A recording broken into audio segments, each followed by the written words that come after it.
What's up, guys? Brian Grant here of ContestChampion.com, here to bring you another Alliance War. This time my Alliance 4 Loki is going up against Walrus Fighters. I mean, I think that's what that translates to. It could be Walrus Fighters, Walrus Punchers. It depends on, you know, the region. Anyway, I'm going to be entering the battlefield this time with Gwenpool, Vision, and Voodoo. And I am not running Suicides, so this should be interesting. This first node up here, I'm going to just spend the energy and then back out, collect some energy, and come back when I got all 5 out of 5, so that way I can boost up and you know, try my best to get through this path here. So the first fight, I can tell it is a mutant champion, of course, because somebody is running the mutant detection, and it is the bleed path. So I'm going to be going with Vision regardless of who is on this node. Does not change anything for me having detection here. We'll be going in with Vision, and I'm expecting Nightcrawler, and it's Nightcrawler. I was expecting either Nightcrawler. I've seen Magneto a couple of times, somewhat recently, so I was somewhat thinking that he might be here, but it is Nightcrawler. And Nightcrawler on one of the easier nodes, one of the nodes that is not like stun immune or something like that. It's really not that big a deal. You know, as long as you can land the parries and without getting stuck against the wall, then normally I'm in pretty good shape against Nightcrawler. I have my special 3 here, so I'm just going to attack into him until he evades. Right here, I think I do it. Evades, boom, instantly pop the special 3. So yeah, Nightcrawler down. If you get backed into the corner against Nightcrawler, then he does become a lot more difficult, because you know, you can't really land those parries when he's right in your face, and then you're kind of stuck because you can't attack into him, or else he's going to evade and kind of slash away at you.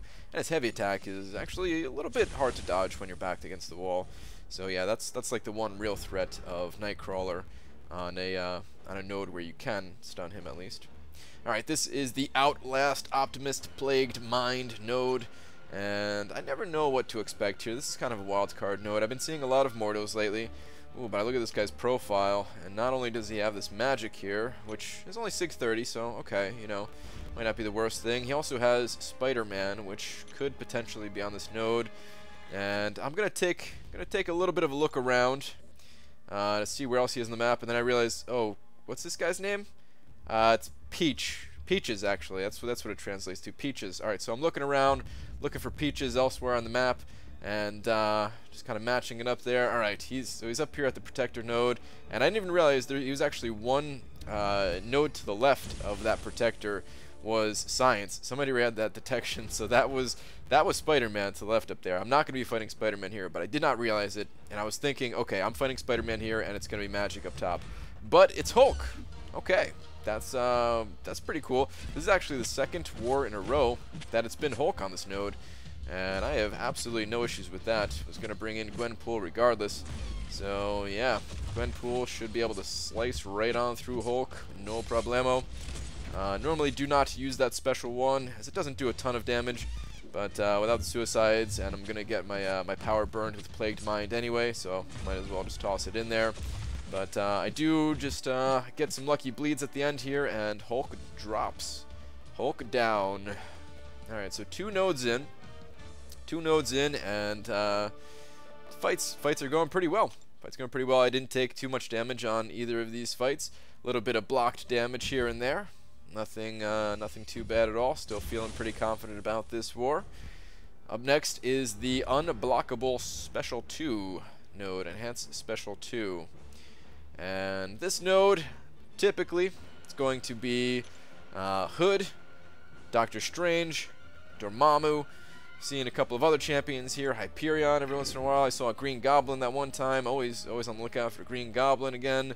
And this one is actually Hood. Okay, so just got to get this first power burn off, which I'm able to do. He didn't, you know, it scared me a little bit because he didn't attack into me at first there. If you noticed, I didn't get a parry there because, yeah, he kind of backed away, and luckily, you know, he was pretty aggressive and just charged back in, so I was able to get the intercept there. But once his power is controlled, you know, this fight, it's pretty easy. What can I say? Hood, like I've said in the past, there have been times where I screwed up royally against this dude, and there will be times in the future where I screw up royally against this dude. I'm sure of it. But this particular fight is not one of those times, and yep, not too bad at all. Gotta love OG Vision. I don't know what I would be doing without OG Vision here. I would have to be a lot better at this game probably if I did not have OG Vision. This guy is such a beast when it comes to Alliance War. It's crazy. But gonna go ahead and hit him with the special 3 right now. And sayonara Hood. So long. Alright, so the next node after this one, this is where things start to really get interesting, typically for my wars. This node coming up is the stun immune node. One of the most enjoyable nodes in my opinion is the stun immune node.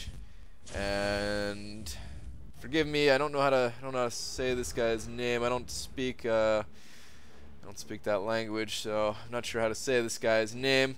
It's like the one English name. Anyway, I'm sorry. Hopefully I'm not being offensive or anything. But anyway, I'm seeing Juggernaut on this guy's profile, and I'm thinking, yep, I'm fighting Juggernaut. That's fine. Gwenpool has a fine taste for Juggernauts. Gwenpool likes to kind of feast on these Juggernauts here, so I don't mind it. Enter the fight, and it's Spider-Man. What? Okay, well, that's fine. Spider-Man, you know, he's a little bit tricky with that evade there. Luckily, Gwenpool not only has the class advantage, but also has the signature ability awakened, so that I'm lowering his defensive ability accuracy with every attack that I land. And watch this coming up. I dodge the SP1. Watch right after this. I charge in. He parries me. There's no way that I was slow that time. Like, his animation, it jumped so fast. I really don't think I was too slow that time. It happened to me in a previous war where I got parried. This time, I actually, even though he parried, because I had reduced his defensive ability accuracy, I lucked out and did not get stunned. Otherwise, I would have gotten wrecked. But I'm sure that that's a bug. Like, that has to be a bug. I've been seeing that happen to a couple of other people as well. I think it happened in one of Legacy's videos. Happened in a previous war myself. Like, I don't know what's going on with that Spider-Man Special 1, but he snaps out of it really fast, way too fast. All right. Anyway, the fight goes pretty smooth after that. So, you know, not that big of a deal for this war, but yeah. I feel like that's definitely going to screw me up at some point going forward if that does not get fixed. Okay, next fight here. This is Thorns node. This is the node that gives me more trouble than any node ever. And this is that same guy. This is Peaches, who has that you know, that Spider-Man and magic. And I'm thinking, okay, maybe Spider-Man was on the left protector. Maybe this is gonna be magic. So. It doesn't matter who it is here. I'm entering the fight with Dr. Voodoo anyway, because I want to get that Brother Daniel going, and you know, reduce the ability accuracy. So you know, it really didn't matter who I was fighting, and it turns out that it's Cyclops. Okay, and because Cyclops was not in the profile, oh, that heavy attack. But because Cyclops was not in the profile, you know, he's only rank 3. But yeah, as you can see, I got hit with that heavy attack, so a really bad start to it. But you know, I'm regenerating a little bit. I'm trying not to attack after the special ones there, just because, you know, I want to stun him to get the pacify going. But you're actually gonna see me dodge an SP1 right here, and then charge in and just kind of watch what happens. Oh, parried again! Come on, man! I thought I had this fight. Oh, that pissed me off, guys. That actually pissed me off. I remember being pretty tilted after that, to be honest. I was thinking, all right, I recovered. I finally saw those like increased stun, those increased parry stun times with the Brother Daniel or whatever working from Voodoo, and I was like, you know what? I can actually beat this guy. All right, this is doable. And I dodged the SP1, charged in, and freaking parried. Alright, anyway, I'm still in okay shape this war, so although it was like pretty tilting to have that happen, you know, I'm still okay here. So regroup a little bit, bring in Vision for that class advantage, plus I'm boosted up and everything, and you know, I still do have Pacify, so I should not be getting too much Thorns damage back. I mean, still a bunch of Thorns. You can see, yeah, Thorns is still wearing me down. But I'm definitely getting in some attacks that, you know, I'm not getting that Thorns damage reflected, so that's pretty nice. I think, you know, even without Pacify, I definitely would have won this fight. Especially with my old build, with the Suicides build, I would have taken less hits than that. So it's kind of a trade-off there. I think either way, it's about the same. If I'm using Vision, that is. If I'm using Voodoo, then there was definitely a noticeable improvement, not having Suicides and having Pacify. So it's pretty cool to see. Alright, next node up, this is the Power Gain node. And Gwenpool is nice and healthy. Gwenpool is who I'm going in with, doesn't matter who is here. Could be Magic, could be Hyperion, those are the two most common. Could be this Mordo that he's got in his profile. Either way, I'm going to go in with Gwenpool. And it is Hyperion. Okay, no problem. Gwenpool kind of chews up Hyperion, spits him out.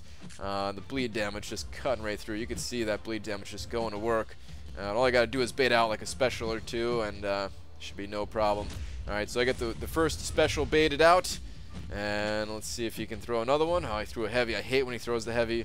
It takes up so much time, and he's just gaining power that whole time. Oh, again, and he makes up so much distance. No, I'm back to the wall. I was trying to attack before he actually hit me with that heavy. Gets the SP3, fires the SP3 off.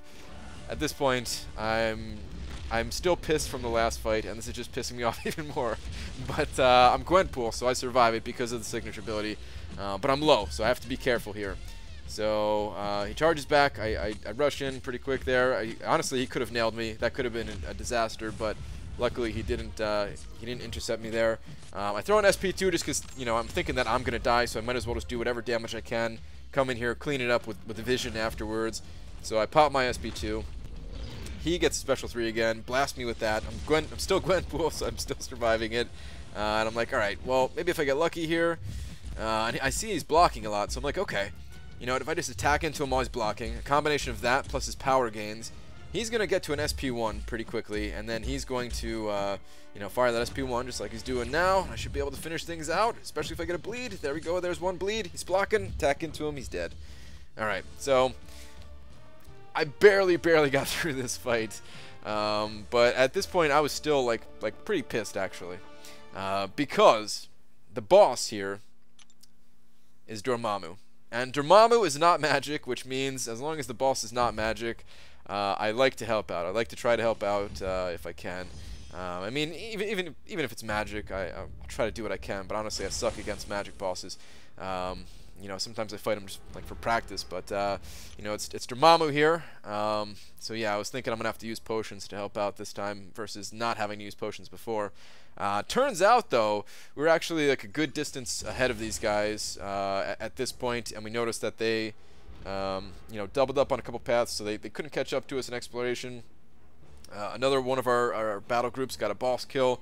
So I was feeling okay about just like getting some practice. I wasn't worried about dying to this guy. I knew I was going to die going into this fight, but I just wanted to, you know, kind of practice a bit. So I just go in with Vision without healing him up. And you know, some pretty rage-inducing stuff happens again. Only because of, you know, it being this war. Otherwise, you know, it doesn't actually matter. Like I said, this is just for practice. But watch what happens. Parried, freaking parried. That's just this war, man. That just sums up this war. It's just getting parried. Like, you know, I was just laughing at this one, right? The one against the Thorns node actually did piss me off. I'm not lying about that. But this one, you know, I was just kidding. That didn't really bother me. It was fine, whatever. Like I said, I already knew I wasn't gonna last that long anyway. But I just thought it was kind of funny that, of course, this guy parries me too. Spider-Man parried me, even though Gwenpool survived it because she's Gwenpool. That Cyclops dodged his special, go in, he parries me. Against Dormammu, I probably was a little bit too slow. That was my fault too. That wasn't just the game. But I go with Gwenpool just to practice my intercepting. I get one intercept, attack into him while he's blocking, try to get another intercept. He evades it and takes me down. And yeah, that's it for this war. That is it. I'm not going to be reviving. Some other people practice against this guy in my alliance as well. We had him at a spot that, if need be, we could have taken him out, but we never actually needed to, because of the bit of lead that we had there. But it was a good war. Just entering back in here just to see how much damage it did, which is practically nothing. But yeah, it was a good war to alliance that I'm just going to refer to as Walrus Fighters. Really sorry, I don't know how to say your actual name there. Good war to you guys. Maybe we'll meet up again one day. Who knows? We'll see. And thank you very much for watching, everybody. See you in the next video. Take care.